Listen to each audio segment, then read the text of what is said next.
आमच्या ह्या तुळस मतदारसंघाचे आपण सगळे सुद्धा मतदार आहात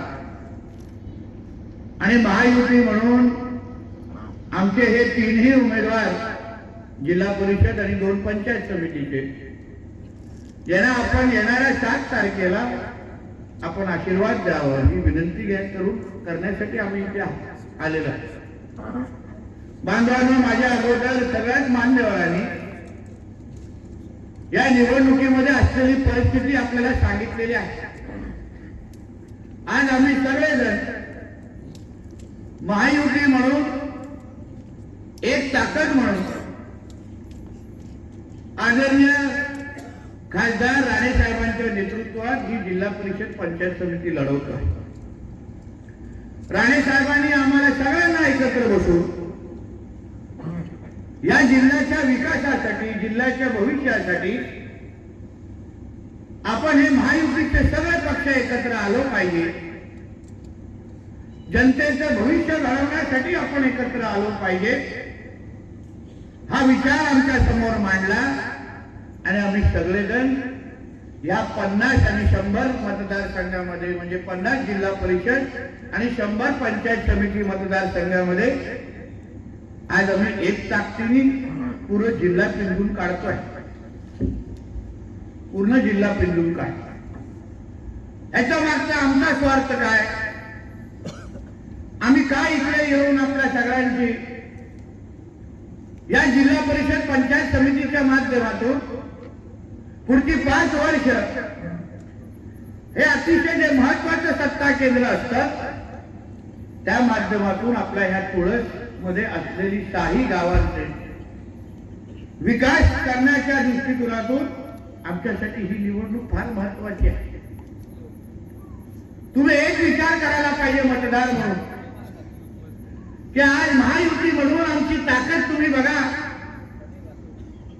ज्या पक्षाचे पंतप्रधान आज देशाचं नेतृत्व करतायत, ज्या पक्षाचे मुख्यमंत्री आज महाराष्ट्राचे नेतृत्व करतायत आणि उपमुख्यमंत्री म्हणून आमचे एकनाथ शिंदे साहेब नेतृत्व करतायत, म्हणजे सत्तेमध्ये बसलेले 100% लोक आज या व्यासपीठावर तुमच्या समोर उपस्थित आहेत. आम्ही आज एकत्र येण्याचं कारणच एवढं होतं की आमचा स्वार्थ, आमचे हेवेदावे सगळे बाजूला ठेवून ही निवडणूक जनतेसाठी महत्वाची आहे, जनतेच्या विकासासाठी महत्वाची आहे. या तुळस या विभागामध्ये आम्हाला पुढची 5 वर्ष या सत्तेच्या माध्यमातून ज्याचा उल्लेख आमच्या केसरकर साहेबांनी केला, ज्याचा उल्लेख आमच्या मनीषजींनी केला, या 5 वर्षामध्ये सत्तेच्या माध्यमातून तुमच्या प्रत्येकाच्या आयुष्यामध्ये परिवर्तन आणण्यासाठी आम्हाला ही निवडणूक लढवायची आहे आणि म्हणून आम्ही उमेदवार उभे केलेले आहे. म्हणून उमेदवार उभे खरं म्हटलं तर आता मी 7 तारखेपर्यंत जिल्ह्याच्या पालकमंत्री कमी पण तंटामुक्त अध्यक्ष जास्त झाले. सतत या सगळ्या मतदारसंघामध्ये आमच्याच पक्षाचे काही उमेदवार, काही कार्यकर्ते पक्षाने दिलेला आदेश, राणे साहेबांनी ठेवलेला विचार याच्या विरोधात जाऊन काही निवडणूक लढवण्याचा प्रयत्न करताय. आता महायुती झाल्यानंतर काही ऍडजस्टमेंट, काही इकडे तिकडे गोष्टी होतात. आणि लोकसभेमध्ये आम्ही ठरवलं की भारतीय जनता पक्ष म्हणून सन्मान्य राणे साहेबांनी लोकसभा लढवावी. नव्हते का इच्छुक अन्य लोक, शिवसेनेचे काही होते इच्छुक. पण एकदा राणे साहेबांचं नाव जाहीर झाल्यानंतर, एनडीए म्हणून आम्ही एकत्र आल्यानंतर केसरकर साहेब आणि सगळे लोक अतिशय प्रामाणिक पद्धतीने दिवस रात्र एक करून यावेळी हा मतदारसंघ पिंजून काढला आणि सन्मान्य राणे साहेबांना मोठ्या फरकाने खासदार निवडून दिलं. ही त्या महायुतीची आणि या सगळ्या नेते मंडळीची. आम्ही नाही विचार केला तेव्हा, शिवसेनेने नाही विचार केला की असं कसं आमच्याकडे आमदार खासदारकीची सीट आहे, आम्ही कशाला देतोय भारतीय जनता पक्षाकडे. पाणी घ्या पाहिजे, कशाला देतोय भारतीय जनता पक्षाकडे. मग विधानसभेच्या निवडणुका लागल्या. बघा 3 मतदारसंघ आपल्या सिंधुदुर्गामध्ये. मला नाही ना द्या, हे बाबा हे खूप आहे ना द्या. सगळं मलाच पाचतं. 3 मतदारसंघ विधानसभेच्या या सिंधुदुर्गामध्ये आहे. 3 मध्ये 2 शिवसेनाने लढवतात, 1 भारतीय जनता पक्ष म्हणून कणकवली लढवतोय. तक्रार केली, काय बोललो. विधान लोकसभेमध्ये ज्या अर्थी भारतीय जनता पक्षाचे खासदार म्हणून सन्मान्य राणेसाहेब निवडून गेले, विधानसभेमध्ये 2 शिवसेनाला आमदार दिले, 1 कणकवली मतदारसंघ म्हणून भारतीय जनता पक्ष म्हणून मी लढवली. सगळं एकत्र एक संघ पद्धतीने काम केला, खांद्याला खांदा लावून काम केलं, तक्रार केली नाही.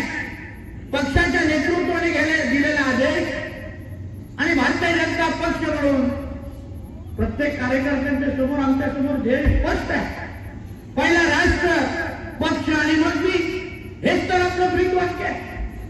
मग प्रत्येक जण जेव्हा पक्षाने घेतलेला निर्णय, आपल्या सिंधुदुर्ग महाराष्ट्र राष्ट्रासाठी हितासाठी घेतलेला निर्णय, हिंदुत्वासाठी घेतलेला निर्णय, आपण त्याला विरोध का केला, का कसं करू शकतो, हा प्रश्न एक दुसऱ्याला तुम्ही विचार ऐकत असतील. आमचे काही जणी विरोधात फॉर्म अपक्षाचा भरला ऐकत असतील, काही सहकारी आले असतील, त्यांचे आम्हाला माहिती आहे. तुम्ही त्यांना जाऊन आमचा संदेश सांगा. शेवटी हे जे काय आपण करतोय त्याला त्याच्यामुळे भारतीय जनता पक्षाची बदनामी आपली होते, एक लक्षात घ्या. एकदा सन्मान्य राणेसाहेबांनी दिलेला शब्द, जो शब्द मोडणारा कार्यकर्ता आहे ना, त्याला 9 तारखेनंतर आमचा सामना करायला लागेल, हे लक्षात ठेवून ही निवडणूक लढली आहे. आमचा सामना करायचा, साहेबांचा शब्द पाळला तोडणारा आमच्यासाठी काय, आम्ही काय नीट त्याला काय ठेवत नाही, हे लक्षात ठेवा. लक्षात ठेवा. सगळं काय एकदम शांत पद्धतीने करणाऱ्यापैकी आम्ही लोक नाही. राणेसाहेब आमच्यासाठी दैवत आहे. साहेबांनी एकदा उमेदवार निवडला, विचारपूर्वक आम्ही सगळेजण एकत्र बसलो. केसरकर साहेब होते, निलेश साहेब होते, आमचे दोन्ही जिल्हा अध्यक्ष होते. आम्ही सगळ्यांनी अधिकार दिला, राणेसाहेब तुम्ही 2 उमेदवार द्याल, तो आम्हाला मान्य आहे. विचारपूर्वक राणेसाहेबांनी 1990 पासून या जिल्ह्यामध्ये राजकारण समाजकारण केलंय. प्रत्येक मतदारसंघ, प्रत्येक गावाला अतिशय जवळून ओळखणारे सन्मान्य राणेसाहेब आहे. 90 पासून इथे कार्यरत. मग एवढ्या वर्ष काम केल्यानंतर एका कुटुंब प्रमुख म्हणून अगर आम्ही त्यांना अधिकार दिले, मग त्यांचा निर्णय तोडण्याचा अधिकार कोणाला आम्ही दिलाच नाही. आम्ही सहन करणार नाही. मलाही बघून दे कोण येतं 9 तारखेच्या नंतर, घेऊन आलो इथे जिल्हाध्यक्षाला बरोबर, त्यांनाही कळून दे आपल्या पक्षामध्ये याच्या विरोधात भूमिका घेणारे, आमच्या कमळ आणि धनुष्यबाणच्या विरोधात भूमिका घेणाऱ्यांना 10 तारीख उजाडेल, हे लक्षात ठेवून हे पुढचे 2 दिवस काम करा. आम्ही तुम्हाला 10 तारीख उजाडणार, आम्ही कुठेही राहणार नाही. 10 तारखेच्या सकाळी पण नितेश राणेच पालकमंत्री असेल, हे लक्षात ठेवून जरा 2-3 दिवस वळवळ करा. वळवळ करा. आमच्यासाठी तुम्ही दुश्मन नाही, पण शेवटी महायुतीचा निर्णय घेतल्यानंतर ना आमच्यासाठी पण अडचण आहे. माझ्यासाठी, मनीषजींसाठी, प्रभाकरजींसाठी, केसरकर साहेब असंच ते कार्यकर्ते आहे, नाही सांगू शकतो सगळ्यांना. अडचण झाली आम्हाला. महायुती करण्याचा निर्णय वरतून दिला, आम्ही केलं. आता त्याच्यानंतर अगर पक्षाच्या विरोधात अगर आपण भूमिका घेत असाल तर मग आम्ही तर काही सहन करणार नाही. आणि मग आम्हालाही करून देऊ. आता एवढे सगळे आमचे उमेदवार, काही बिनविरोध 25 उमेदवार बिनविरोध निवडून आले. काही तर आमच्या पंचायत समित्या ते निवडून, म्हणजे आमचे सभापती बसलेच जमाय. देवगडमध्ये तर आमचे 6 पंचायत समिती निवडून आल्या. फक्त 2ची गरज आहे. आमचा सभापती असाच बसतोय, काही चिंता करायची गरज नाही. जिल्हा परिषदमध्ये 7 आमचे निवडून आले. पुढचे जिल्हा परिषदेमध्ये सत्ता ही भारतीय जनता पक्ष आणि शिवसेनेचीच असणार, त्याच्यामध्ये काही बदलणार नाही.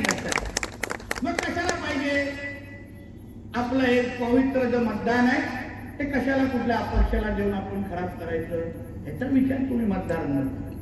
ज्या पक्षाची सत्ता देशात आणि राज्यात आहे, आम्ही देशाची आणि राज्याची सत्ता अगर आम्ही एकत्र पद्धतीने अगर आम्ही खांद्याला खांदा लावून काम करतोय, मग अशा पद्धतीची मस्ती का करायची, हा विचार तुम्ही सगळ्यांनी करायला पाहिजे.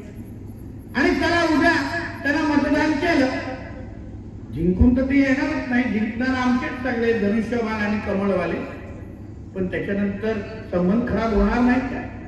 वर्षानुवर्ष भारतीय जनता पक्षासाठी प्रामाणिक केलेले काम करणारे काही कार्यकर्ते तुम्ही अचानक अगर कुठल्या चुकीचा निर्णय घेऊन पक्षावर असलेली निष्ठा दाखवलेला प्रेम या 15 दिवसाच्या निवडणुकीसाठी अगर तुम्ही खराब करत असाल तर ह्याबद्दल तुम्ही खरंच विचार करायला आणि आमच्यावर विश्वास ठेवा. आम्ही बसलोय इथे बघा, राज्य सरकार म्हणून चांगला निर्णय घेतला की नाही. 5 स्वीकृत सदस्य जिल्हा परिषदला पाठवू शकतो आणि प्रत्येक तालुक्यामध्ये पंचायत समितीमध्ये पण स्वीकृत सदस्य म्हणून त्यांना पाठवू शकतो. असा चांगला निर्णय आमच्या महायुतीच्या सरकारने घेतलेला आहे.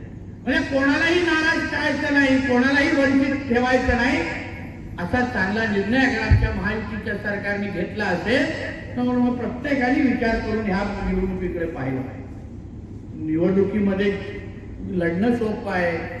आता काही लोक ग्रामपंचायतीच्या वेळेस काही गाव विकास पॅनल कधी कधी तयार करतात, मग तावातावानी तेव्हा गाव विकास पॅनल तयार करतात, मग वर्ष 2 वर्षानंतर कळतं काही निधी आणायची कुठून, कोणाकडे जायचं, निवेदन कोणाला द्यायचं, मग आमच्याकडे शोधत असतात येतात. बघा ना जरा प्रवेश करू शकतो का, बघा विचारा ना नितेश राणेंचा टाइम आहे का.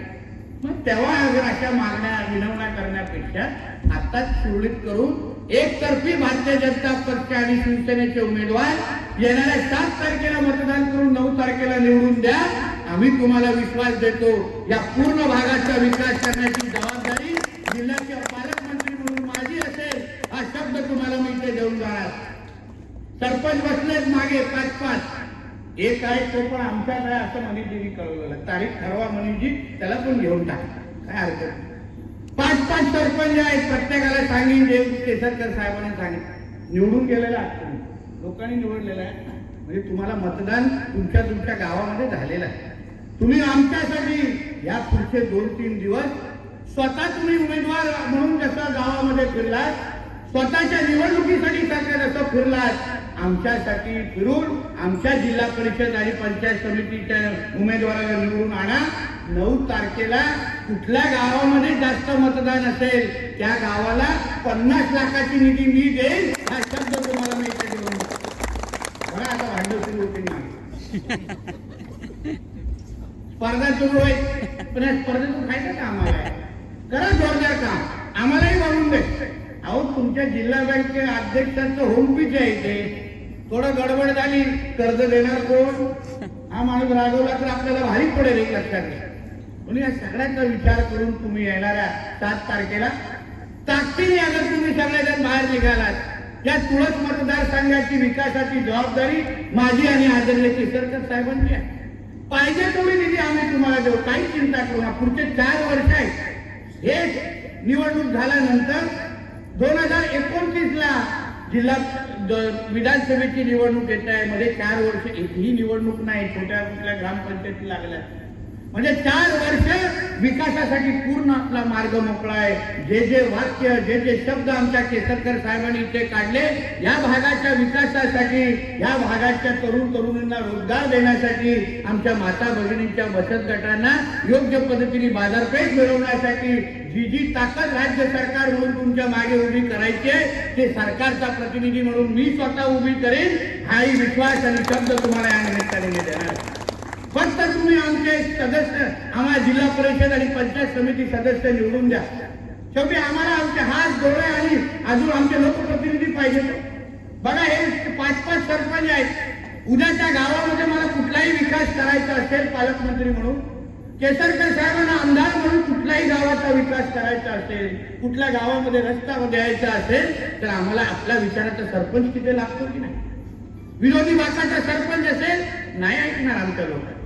म्हणून जसं सरपंच आपल्या विचाराचे बघा आपल्या व्यासपीठावर येऊन बसले, तसं उद्या 9 तारखेनंतर आपल्या विचाराचे अगर जिल्हा परिषद आणि पंचायत समितीचे उमेदवार असतील, सदस्य तुम्ही निवडून द्याल तर तुम्हाला पाहिजे तो विकास तुम्हाला अनुभवायला तुमच्या भागामध्ये मिळेल. तुम्हाला फक्त तुमच्या जिल्हा परिषद पंचायत समिती सदस्याकडे एक निवेदन फक्त द्यायचं आणि सांगितलं जा बाबा तुला आशीर्वाद दिलाय ना, आता तू पालकमंत्र्याकडून निधी घेऊन ये, तेवढंच बोलायचं.